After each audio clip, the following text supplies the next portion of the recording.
Hey everyone, welcome back to another Coffee with Kittl episode. I am super excited today. Lizzie is with me and we're talking about major mistakes for Etsy. Maybe some small, maybe some big, but you want to avoid them. I know there's a ton of you that are using Kittl maybe for the first time, or maybe you've been using it for a while and you've thought about Etsy, or maybe you're on Etsy and maybe struggling a little bit, and maybe these mistakes are happening. And so let's talk about it and let's avoid it. But before we do that, Lizzie, if you don't mind, just give us a little bit about yourself, what your experiences are with Etsy, and maybe what you're doing right now. Don't forget to talk about your podcast. I want everybody to go check that out as well. And then we'll dive into the mistakes. Awesome. Hi, Drew. Thank you so much for having me. Hello, Kittl family. It's so great to meet you. I'm a newer member, but I am very quickly becoming obsessed. I'm having a great time with Kittl, and I can't believe what it's capable of. So my name is Lizzie Smiley. I'm the host of the How to Sell Your Stuff on Etsy podcast, and we have a great time over there. We'll talk about that later. But basically, my background is I came from a corporate America background, and when I became a mom, it was unexpected, and I had to very quickly pivot from the work I was doing to something that I could do. I wanted to be at home with a baby screaming in the background. Right. Yeah. I was working with clients at the time and doing social media management jobs, and it was not going to work. All of the time I spent on the phone. So the long story short is I got started on Etsy. It was a really slow, hard start. Like, as someone with a background in e-commerce and blogging and all of that, I couldn't believe. So I'm the perfect person to talk to you about the mistakes. Let me just tell you. But then in about 6 months, I figured out what I was doing wrong. By the way, you can really short track that now, thank goodness. And I was able to build a shop that made between $6,000 and $12,000 a month, and I maintained multiple six-figure income. Not within 1 year, but I made hundreds of thousands of dollars on the platform. For 6 years. And then, so just like to give you, I was selling wood signs. They were really big, like over the bed, typically.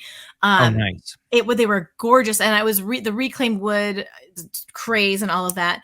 But I got pregnant again, and I needed to then put my shop on vacation mode because of all of the chemicals and the fumes and the sawdust. It wasn't going to be safe for baby. So in that time, I had a lot of experience, obviously, and I moved into running the podcast and coaching other Etsy sellers. I was like, I know how to do this. This is fun. And so that's what I do now. I focus on coaching. I run my podcast, and I still dabble on Etsy in like print on demand and other things. So I'm connected. And it's been a wild ride. Perfect. Well, we're super happy that you found Kittl. We're super happy to be talking to you. And I'll actually be on your show soon. So we're looking forward to letting our audience know about that. And yeah, I mean, just the podcast that you have is great. The teaching that you've been doing, I know has helped a lot. And I think that with your experience doubled down with helping and teaching and all these shop critiques and reviews that you've been doing with these other creators and or sellers on Etsy, I'm sure you have a bucket full of mistakes, intense ones that we need to avoid when we're thinking about Etsy. So if you could maybe start from like lesser to most extreme. I don't want to give all the juice away at the beginning. You guys need to make sure you're listening to the end of this. Okay. So let's start with maybe things that we can do very easily, mistakes that are potentially common, a little bit lesser, and then let's work into some really intense ones that we really need to avoid. So what would you say? Yeah, absolutely, Drew. And if you're cool, I wrote down like 5, but they're meaty. Okay, perfect. And there's going to be more in there, but yeah, kind of the way that I teach. So yeah, I just wanted to make sure I had permission. Oh, no, perfect. Yeah. But they're meaty. So yeah, I'm actually going to hit the biggest one last. So perfect. Yeah. Because there's a psychology to how you need to hear this so that your brain will grab onto it. Okay. All right. So I'm going to jump in, Drew. I'm going to start with number 1. The first massive mistake: new sellers don't understand the factor of demand. A lot of times they come to Kittl and they are a creator, they're an artist, they're a passionate person, and we love that. That has a lot of potential on Etsy, but they don't understand demand and how Etsy works. Etsy is a search engine. It's a marketplace. Like, the beautiful thing about Etsy is it's place for gifts. Yeah. Oh, for place for gifts. It's bringing millions of buyers to this platform for you that can potentially find the perfect product, whether it's digital or physical, to use for their life or for their family and friends. So the issue is that an artist comes and they already have an idea of, oh, I want to sell this. And then the problem becomes that Nobody wants that. nobody, you say that so No, yeah, I know. It's just no, we're not up here trying to roast anybody, but yeah, I mean, for lack of a sugarcoating it. It's so important to make sure that what you're creating is something that people want, and even better is something in demand. 100%. And there are some really easy ways to figure that out, because sometimes when I first started my products, I didn't realize that signs were in demand, but the ones with my sayings weren't. And that was a learning lesson for me. So one trick you can do is, if you go to the Etsy search bar and you start to type something, it will autofill suggestions of what people are searching for. So if you start typing something in and the auto suggest isn't working, it's not telling you anything, then that's a fast and easy way to assume there's no one really searching for this. There's not a lot of demand. Yeah. Yes. Same thing works on Google, by the way, and Pinterest. And those are other places you can check to see, is something in demand. But then Etsy is going to have its own kind of marketplace. Some things are not searched for on Etsy, or they haven't hit there yet. So that is really big. And so what you need to do is you need to build your own brain cache. You need to go in and you need, before you even really start, and I'm not saying, I want you to get started. It's like, maybe go and open your shop and list a thing or two, but then it's time to dig into research. And I know that doesn't sound sexy, but I'm telling you that the money that will come if you do it right is very sexy. So you need to start building a brain cache, which means you need to spend hours and hours and hours. I would say, like, every day you need to spend at least an hour looking at what is selling, what is trending, what are the best sellers, what do they look like, and pay attention to every detail until you have so much stored in your brain about what's working on Etsy already, that when you go to create, or you go to customize your product to sell on the platform, that it is in lock with what is in demand. Another phrase I like to use is trend immersion. You need to pay attention to what's trending. There's some really easy ways to do that. If you already have a product or a niche that you're working in, you just go look for the best sellers in that product for that product or niche. But if you don't know what to sell yet, you can go to etsy.com/trends. And you can see what's selling. Yeah, you can see what's flying. And you want to spend time in trend immersion. And again, that's going to build that brain cache. Beautiful. Another thing that I like to, I mean, I've said this time and time and again, I'll keep saying it, is the principle at the base of this mistake of not understanding demand. The principle, the actionable principle for this is success leaves clues. Yeah. Right. It does. Okay. Replicate the process. Maybe you don't have to sell the same thing. You were saying, and you were talking a little bit, before we started recording, about the type of wood, or when the wood craze. I mean, I've got wood slats right here, that people were going crazy over wooden signs. I had a pallet wood bed frame at one point. Yes. I mean, this whole several years ago or whatever. But, and from your experience, you start out, have a couple listings, you have signs. The signs is cool. But what's on the sign? Does anybody want what's on the sign? So then you go and look, okay, these 5 shops are mega successful, and they're all using these kinds of sayings. They're targeting these people that have gifts on their mind, or moms on their mind, or family, or a family tree, or something like that. Yeah. So the success leaves clues. And if you're making design because you think it's cool, that's awesome. And I hope you do that. But we have to, if sales are on the brain, then people have to want that thing. The marketplace pays for value. So like you just they will pay you if you bring them what they want. And that is a bit of a lot of people come to Etsy. Morally sounds weird, but yeah. I know but here's the thing: to become successful, you have to become so customer centric. You have to get in the minds of your customer, understand what they want. And that's counterintuitive, especially today. We live in a world where we get very focused on what's in our own head. And that can be great for creativity. But when it comes down to actually wanting to turn this into an e-commerce income, you have to get into your customer's head. You have to understand what they want. And the person who wins, the seller who wins the most sales, understands their customer better than the customer understands themselves, and creates what that customer wants. I mean, we could spend hours on that alone, Drew. Oh yeah. It's such a great subject, but we can put a cap on that and move to the next one if you're ready. Perfect. Let's do it. Yeah. And you guys you can always send us more questions about that, because I know I Yes. hope your brain is just churning already. Like this kind of stuff is what geeks me out. Okay, so number 2, we're gonna get a little more. We're gonna get a little more black and white because that one can Okay. feel a little gray. Like, what do you mean trends? We're gonna get a little more Yeah. black and white. This one will help you.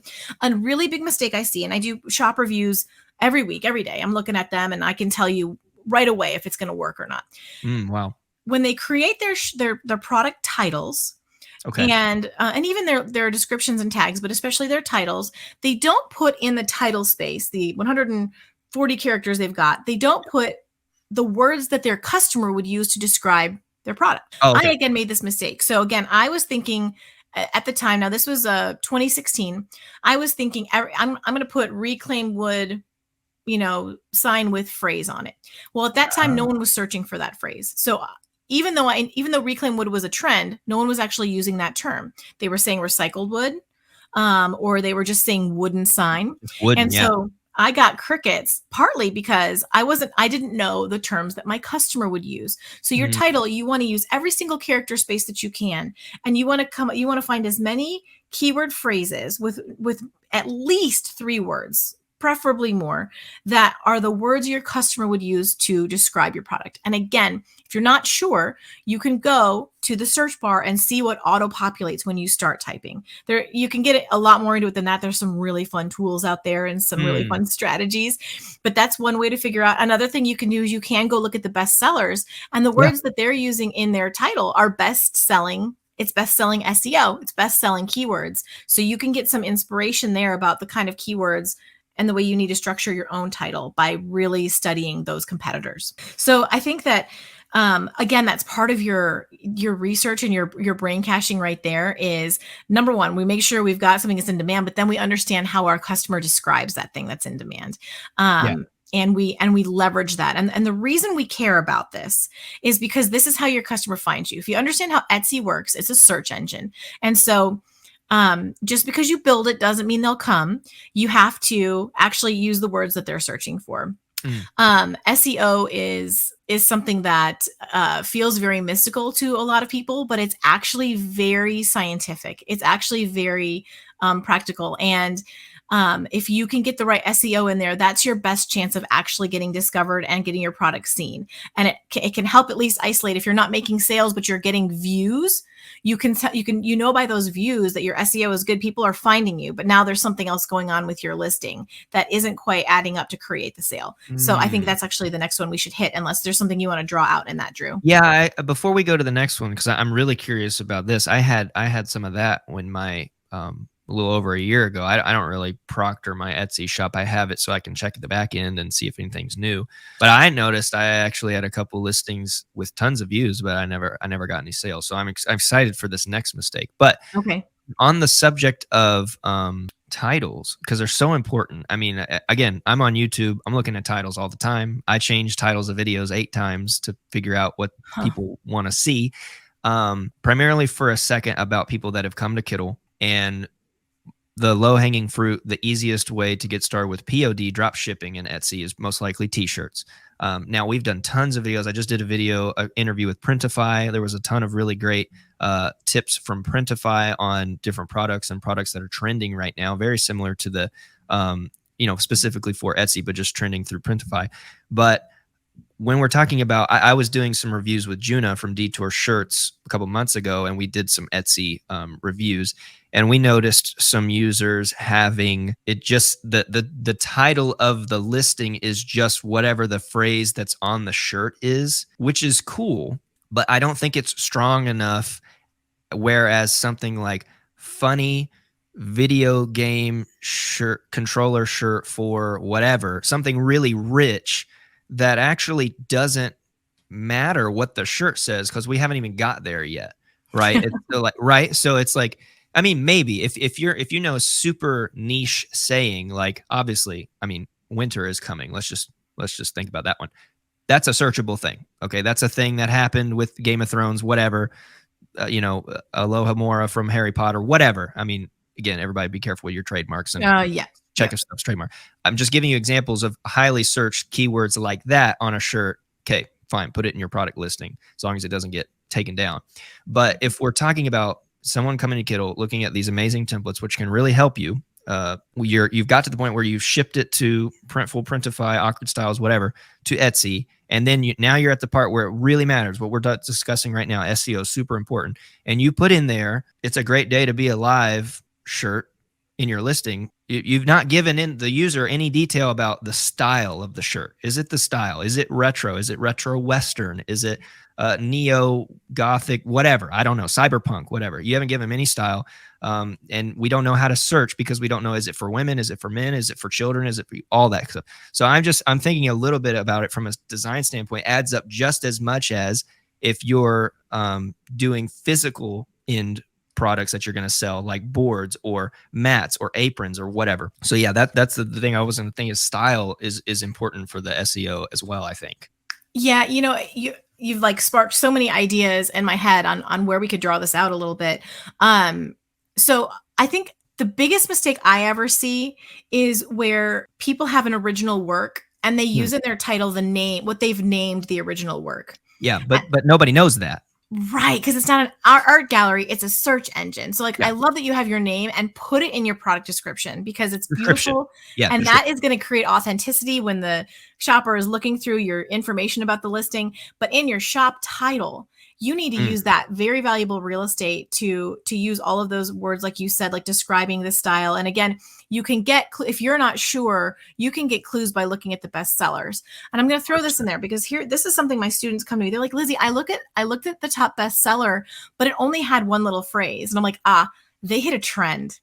And they were the first one to the trend. Yeah. So if you see a bestseller this is what I get all the time, Lizzie, I don't need to use all of those character phrases because the biggest competitor is just using this phrase. I'm like, yes, and they were the first one to the party, and they're totally absorbing that. They're too high competition for you. And they were probably already successful.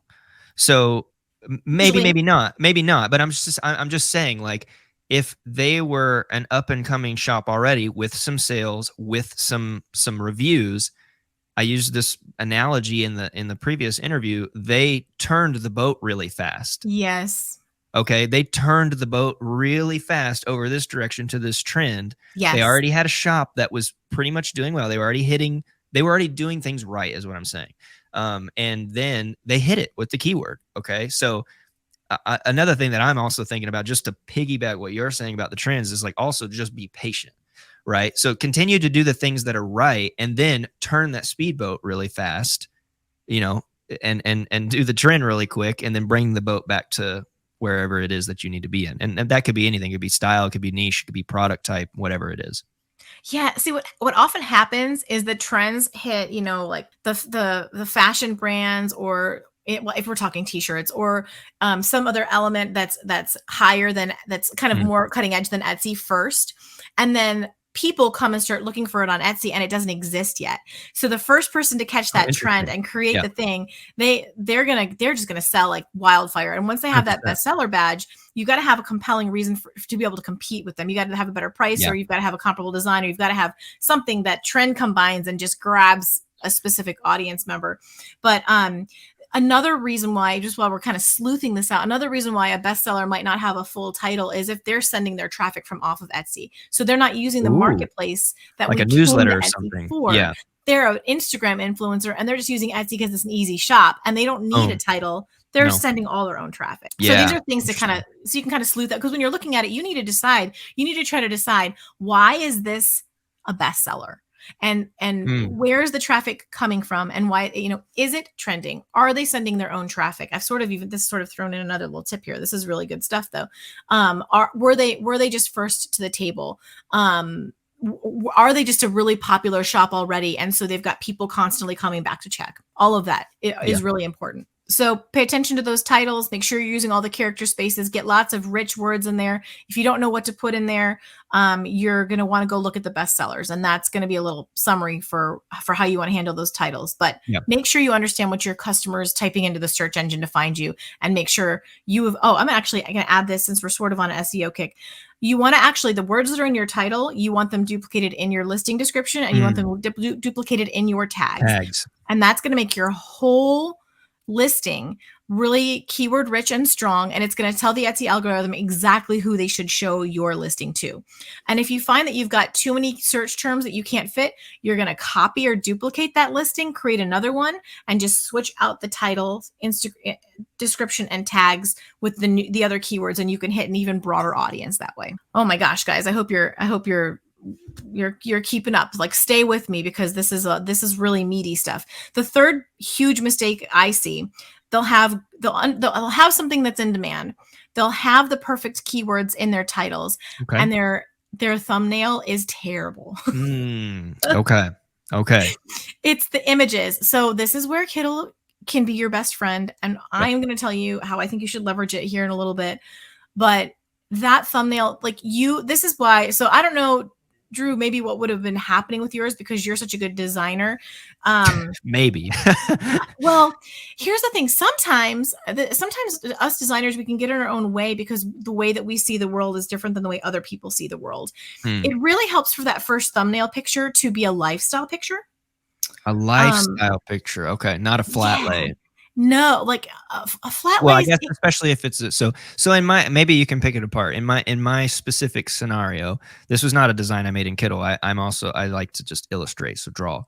So this was a very like vintage-esque hatched drawing of a Christian illustration from Pilgrim's Progress. So already very niche. Okay, like super That's so niche. cool. And I already knew that. I had done a limited run through my Instagram. I had put up the illustration. I said, does anybody want this on a shirt? I had like 20 orders for it. So I did it. And I was like, you know what? I'm just going to put this on Etsy. And still to this day, it gets like, I don't know, 30 views a day or something. But I haven't made any sales on Etsy. And this has been over some year ago. I mean, it doesn't really matter.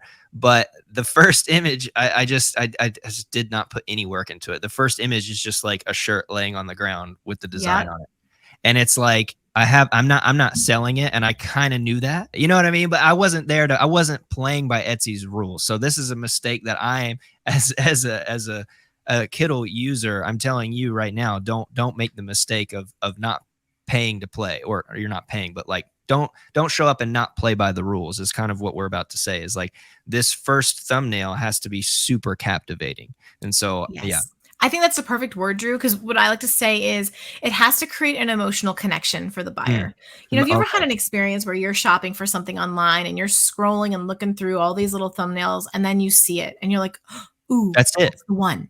I do that with fonts all the time. If that first thumbnail of the font is like, which I know is super niche, but if it's somehow a lifelike photo of the font being used, it's so much better than if I just saw the font on white. The same principle works in this regard, especially for lifelike.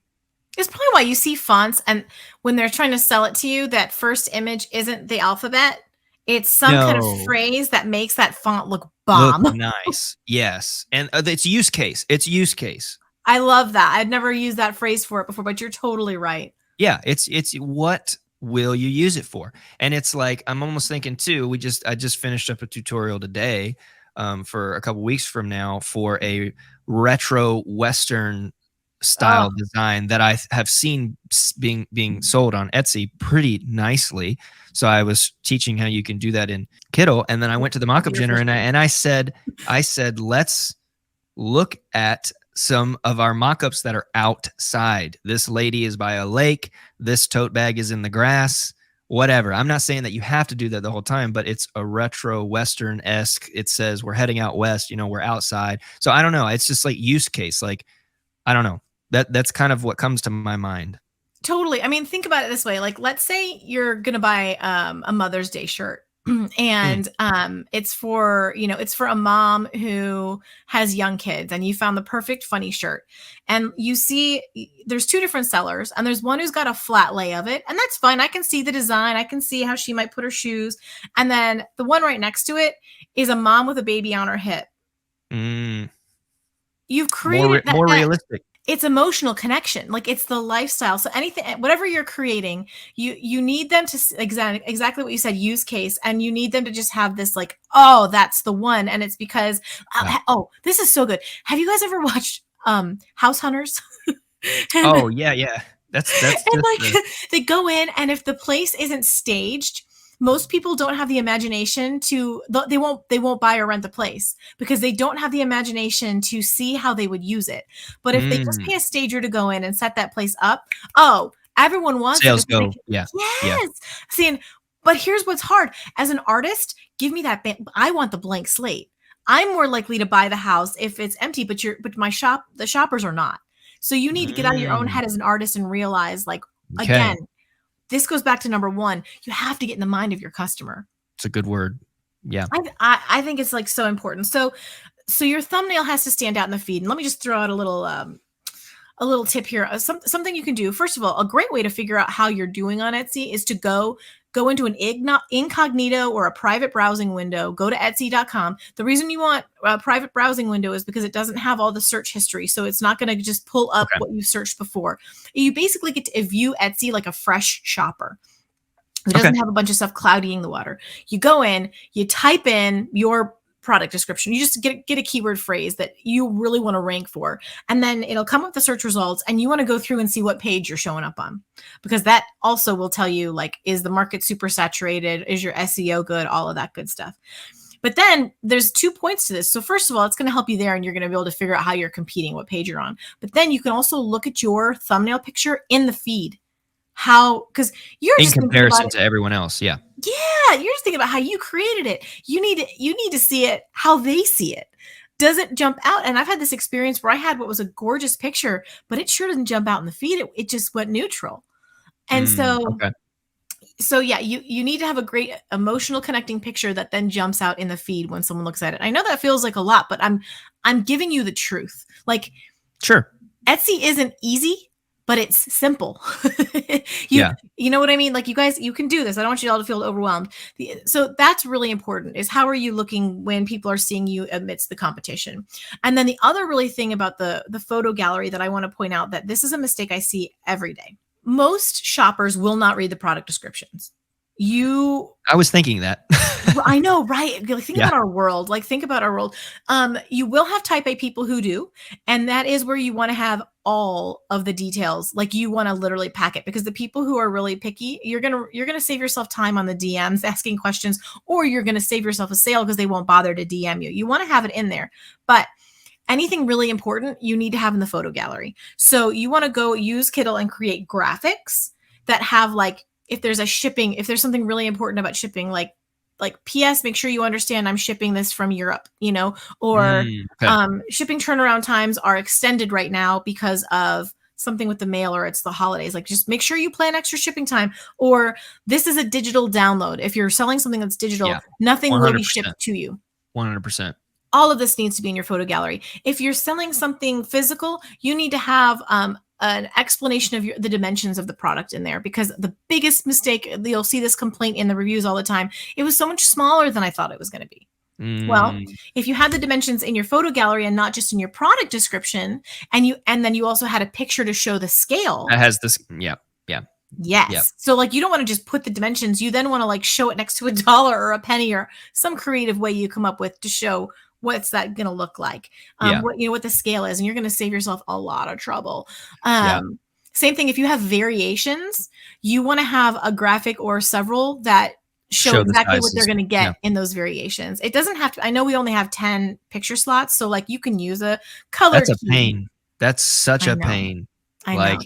Can you imagine the data, though, of how they have to store all that graphic data? Or is that easier than it's? To me, that's not. I mean, I'm thinking about my Dropbox, and I have to constantly pay to upgrade the space. I have thoughts about it. They're compressing it regardless, and they already give you a size file limit. So I feel like 15 would be doable for every shop. But anyway, I have tons of thoughts. That's the dream. But I mean, when I started, I think we had like 4 or 5. So Oh my gosh. It's great now. But now that, that was a while. It was a different time. So so those are my, like, kind of off the cuff image picture. The biggest mistake I'll see is, and here's the thing too, like, you got to be kind of thick-skinned, you guys, and allow yourself to suck. Like, and be willing to hear the feedback that your picture just isn't good enough. It doesn't mean you're not good enough. It doesn't mean the product isn't good enough. It means your picture isn't good enough. But that's the biggest thing I have to say most of the time, is like, these are never going to sell. These pictures are not going to, it's the pictures. So big mistake. Yeah. Yeah, and I mean, we've talked about this before. Juna and I have as well about Etsy, about how important it is, and there's also a couple things to be said about audience. The audience that's searching, especially for gifts. So, and your example about a mother with a baby, where it's still in view, right? Whatever phrase or whatever. This is one reason why we made now mock-ups in Kittl, and we're continually adding to them with a variety of people and sizes of people, and men and women. And because one of Juna's really good points was, if you have made this awesome design and it is catered towards women, because a lot of women come on Etsy to gift shop, um, why is the thumbnail image the default printful man with the Ugh. and so, and this just a little tidbit, you can go and change that, obviously. I'm not saying that everybody is doing that. I'm just saying, in a couple of things that we've seen, a couple of Kittl users shops that we were reviewing, a lot of the default image is either a male or just a flat lay. And oftentimes, I'm not saying no men go on Etsy. I've bought tons of stuff from Etsy. My wedding ring is from Etsy, but like, think about the audience is all I'm trying to say. And then let's reflect that with the use case in the mock-up. So you have these two, not four, these two things to think about.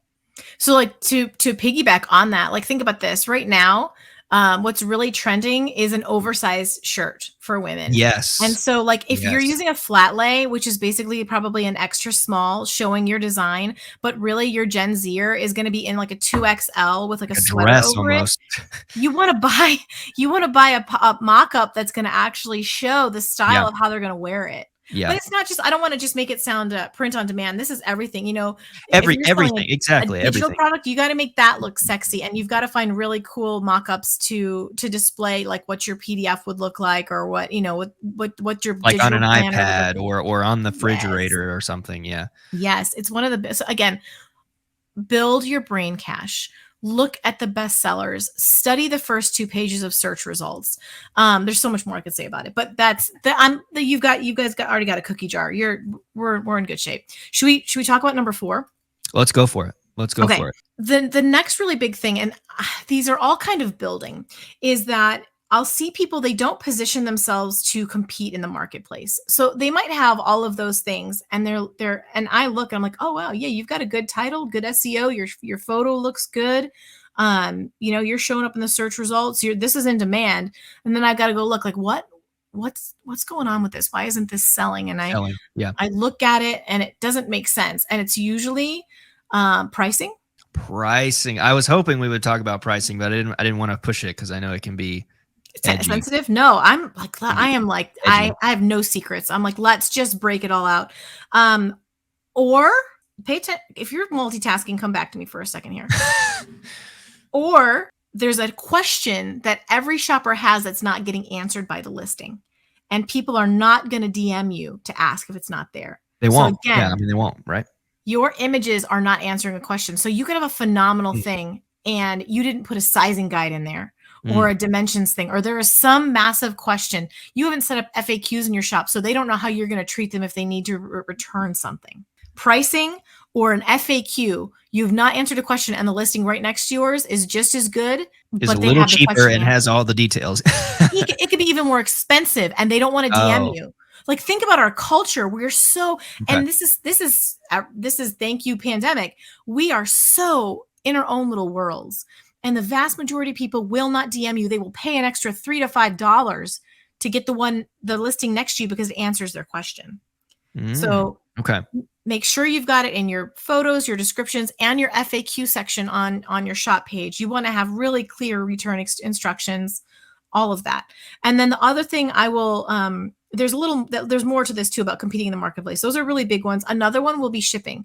So if you're shipping, everything else is in lock, but your shipping is too expensive, or your turnaround time is too long. They're like, oh, this is going to take 3 to 4 weeks and I can get this one in 1 week. And some of that you can, if you're an artist, some of that you can work around and some of it you can't. And again, you can use a graphic and just tell the story. You know what I'm saying? Like if you're just like, well, my turnaround time is going to have to be longer, explain it. Put it in your graphics. Just like I hand make each one of these. They take Oh X yeah. hours. I would be so honored to make one because of the care and craftsmanship I put into it that it's going to take this long. Like, and you just be transparent, be like really vulnerable about it. Works great. Again, thinking about the type of product, um, shipping it, people are going to be a lot more lenient, especially if it's a personalized item. So if Yes. so, make sure that, just to go back to, I think, tip two, also, if it's personalized or customizable, make sure that's prominent somewhere, either in an image or even just in the title itself. Personalized, Both. something, notebook, whatever, blah blah blah. Custom. Mhm. Yeah, custom, and make sure that's reflected on some sort of image, that it is part of the reason. It hasn't been done yet, because it's going to be made special for you. And yeah, you use words like special, or premium, or whatever. Like, this is going to be custom to you, so I need 2 weeks. I need a week to prepare it, and then I need a week to make sure that it gets to you in shipping, or some sort of story. I think also is nice, and you can do it concisely, in the image, like you've mentioned. I think it just, people shopping at Etsy, especially for a physical product, they really want to support a handmade mom and pop's artist, like a Sure. small business. And so Mm. they're for the most part you're gonna have some people who expect you to be Amazon and go Mm. buy a digital product. You can get it right now, like Yeah, and then do the work yourself. Yeah. exactly. But they'll understand it and they love it when they feel like they've connected with a human, because that's what they go to Etsy for in the handmade sector for sure. Exactly. Um, I did want to tell you guys for the pricing. When you're brand new, you want to price like either right in the middle of where the price scale is, or you want to even be. I usually go a little low when I'm first starting out, and then once I've got a bunch of sales and I've got some reviews, then I can go to the middle. And then when you're a bestseller, then you can be a little more expensive. That's kind of just a real quick pricing strategy to throw out there. Yeah. And I've also heard, to tie right along with that, when you kind of get to that level and you go up to that kind of higher premium style pricing, to like run a sale or something. I think that was one of Heather's tips, is to ever so often, you've kind of increased your price, but then you're running a sale. You know what Yeah. I mean? So then it's like, it's not that it's not about how valuable it is. Clearly, it's valuable. You've taken the time to craft the object, product, shirt, design, whatever. But you also want to be competitive here, right? You gotta play by the rules. Yeah. Yes. I follow her, actually, her specific advice on the print on demand, and I restart a sale every 24 hours. And Oh that works wow, really well because there's a countdown timer. I wow, think, in the handmade space, I'm not a big fan of sales. I think that's a brilliant strategy in print on demand and digital, but I don't recommend got it it. in physical because you need, I mean, yes, I know it's going to like, I mean, here's the bottom line. It can create decisions, and Mm, that's really helpful to get someone to decide. But I always read in the physical product space that you just don't want to even put in their head they should be looking for a sale when it comes to something handmade. It's a different type of psychology for the buyer. yeah, You don't want the buyer looking for a sale when you're you want the selling max something value handmade. of the item. Yeah, I don't know, but you can go either way. You know what? There's no wrong answer. yeah, That's the great news.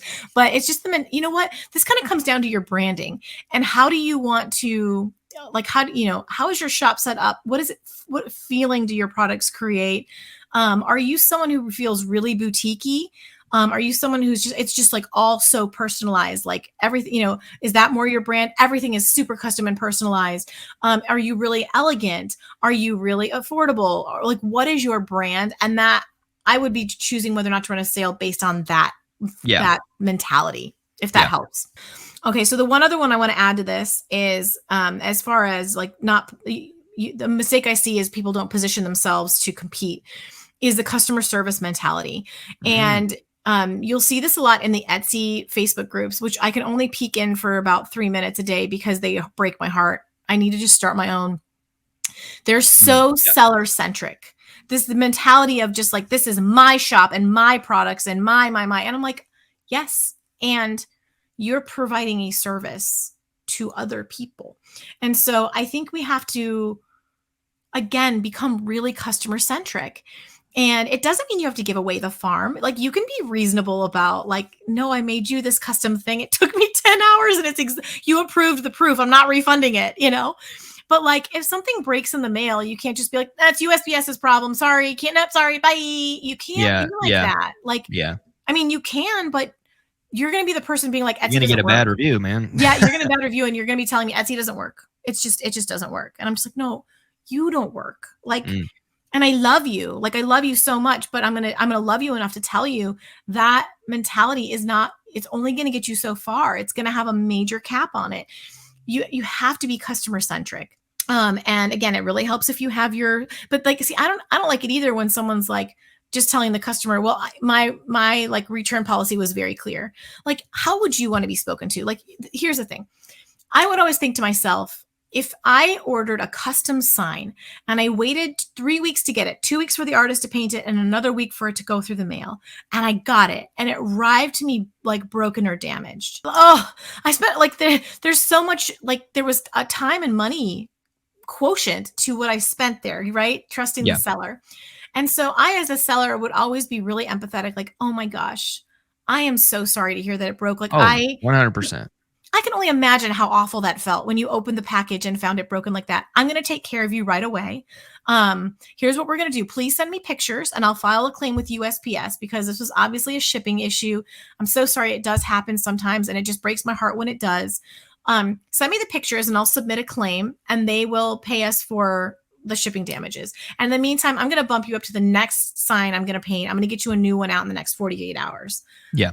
And like, that's what wins. That gets you great reviews. Great reviews. Bumps you up in the algorithm, which gives your shop a lot of trust. Like, when someone's coming to your shop for the first time and they look at your reviews, this person's going to take care of me. Like, this is, Yeah. and PS, it also is just like good karma. It's reaping what you sow. It's just being a good human. You know, we all talk about this, like, be kind on our t-shirts. And then the second we get in the Etsy DMs, we're like, sorry, like, Yeah. I don't. So again, use your heart/common sense. If there are difficult, and this is the other thing I want to tell you, most Etsy shoppers are lovely. Like, you hear all of these horror stories about they're going to take advantage of you and you're going to scam you. I've had that happen like twice in thousands of orders.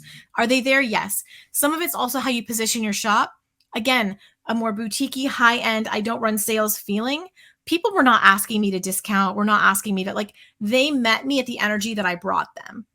And so this all has to care. I don't know. I've kind of gone down a rabbit hole, Drew. So reel me back in if you want to, but I do think No, that I mean, yeah, yeah, I get it, and it reminds me a little bit. I like to do pop-ups a lot, which is not Etsy, but it reminds me of this one scenario that I had just, I was super excited. I just got my Cricut.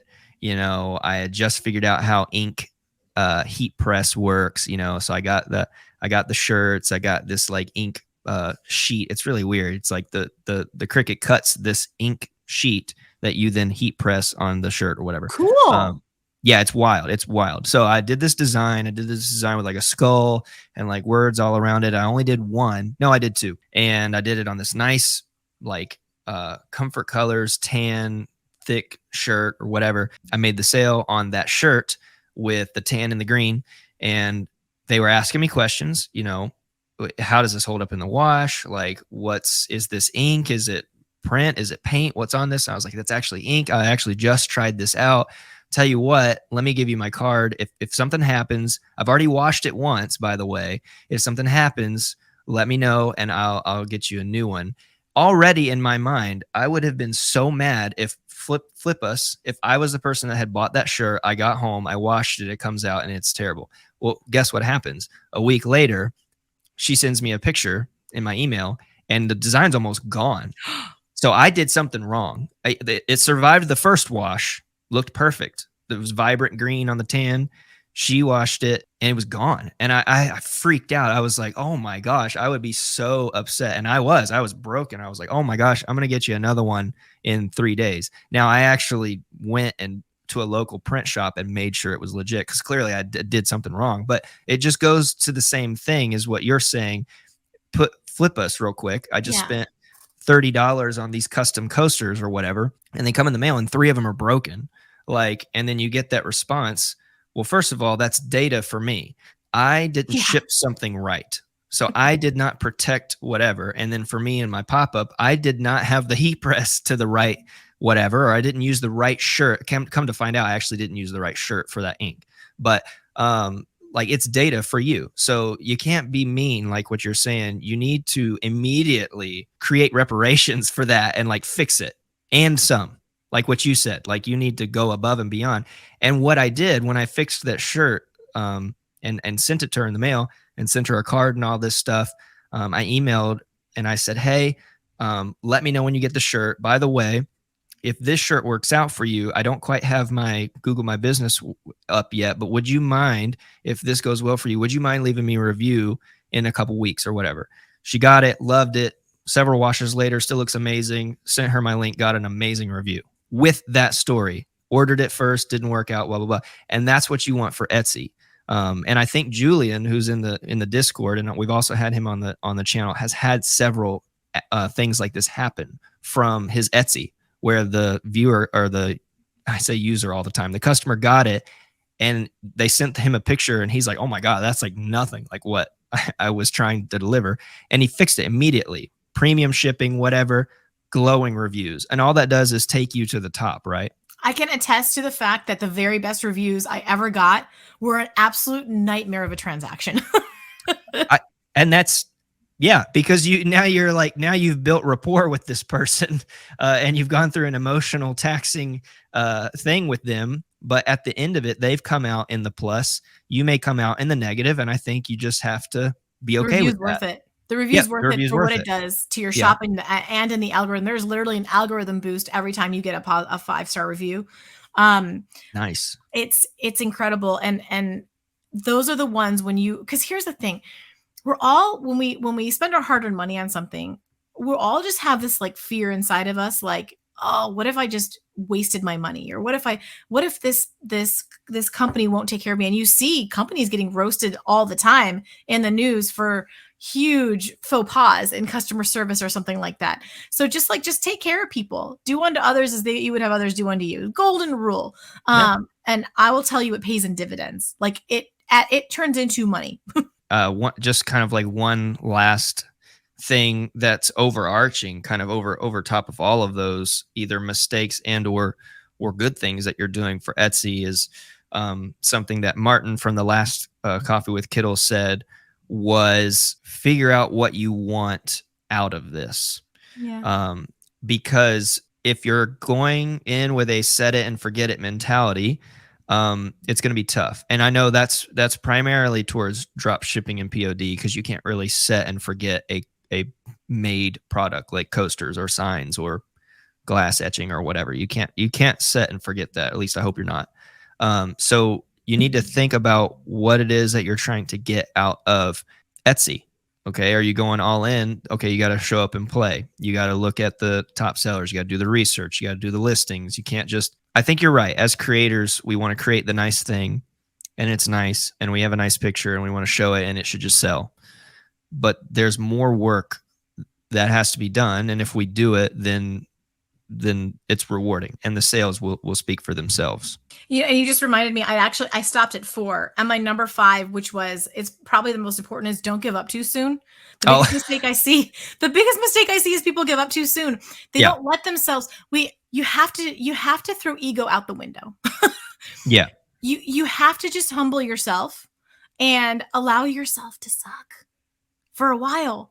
And the more that you repeat it, this is like a little kid learning how to. I have a 6-month-old, just turned 6 months yesterday, so that's hence the dark circles under my eyes. And he's just learning how to start to crawl. And P.S. It's taking months. It's taking months and a lot of failed efforts. So you have to let yourself stink at it and just play. And so this comes down to mentality and mindset. I see the mistake I see is they have the wrong expectations. The right expectations are, this is going to take time for most people, unless you already are famous. And so everything you do, people buy. or you just happen to have a background in marketing, trends, design, or you just get lucky. Which P.S. you Mm. probably won't be able to recreate. You'll get lucky probably It's once. tough to recreate that. Yeah. Yes. So like just give yourself room. Don't give up too soon and have the proper expectations of this is going to take time and you need to find out a way to make it play. I always like to say if you're doing this because you have an urgent financial situation, don't. Ooh, probably not. No. Yeah. Yeah, if you're like I got to make more money, this can help you make more money, but you need to like drive for Uber Eats or something or babysit or do something where you can get cash right away like to help soothe that problem. Don't go into Etsy thinking I've got to make another $1,000 this month come hell or high water. This Jeez. isn't the way to do that. Yeah. You want to give yourself time and space to develop the skills to do this well. It does take a skill. It's skill set. Yeah. So that's probably a Yeah. good rule. Yeah. I steal a lot of phrases and principles from Sean Cannell, of course. But another one that he Yes. says is, yeah, like you need money for the mission, right? You can't like you're saying, you can't be like, crap, I just got I can't get any work, which is most likely not true. So Etsy is my ticket, right? I've got to do it. Well, it's just like any other friends that come to me saying, I really just want to do this. And then I go, bro, where's your money for the mission? Okay, go work at the Publix or go work at the Whole Foods or drive for Uber Eats or whatever, or do tech support online for whatever, so that you can get the money for the mission is kind of Yeah. what I'm thinking, right? Yeah. And then once the mission is going well, it funds itself and Yes. you. But it's almost never an immediate thing, you know. Also, like I said, what do you want out of it? How much time are you putting in it? Are you putting Yes. 24 hours straight into optimizing listings? You're probably going to succeed faster.